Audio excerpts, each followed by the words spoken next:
Good evening and welcome to the first session of the Sussex Centre of Folklore, Theatre and Fantasy series of evening lectures for this academic year.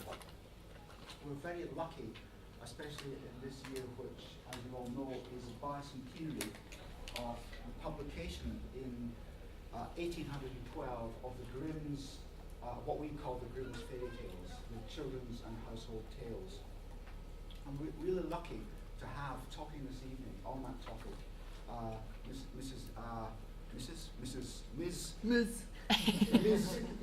Janet Dowling.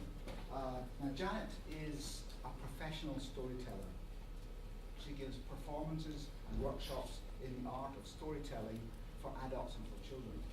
She also uses storytelling in all sorts of interesting other sorts of ways, especially for therapeutic ends. Maybe that's something that would come up in the questions afterwards. But the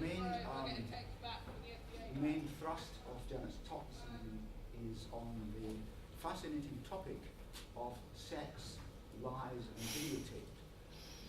The brothers Grimm experience.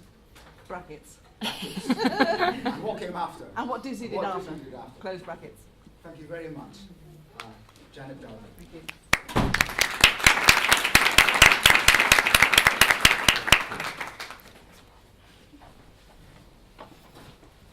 Once upon a time, there was a man and a woman, and they met, and they fell in love, and they had a family.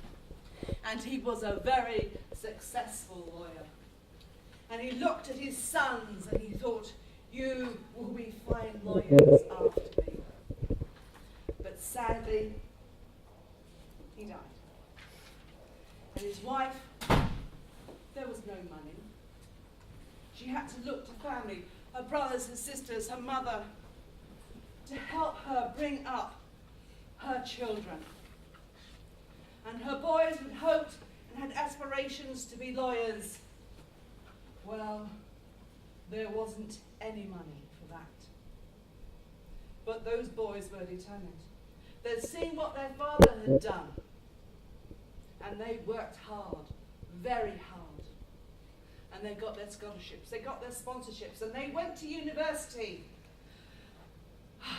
But even at university, things were denied to them because they weren't of the right social class. And so these two young men had to find whatever way they could to earn money, to support their mother, to support their brothers and sisters. And that is the beginning of the story of the Brothers Grimm. Because their own life story is almost like a fairy tale.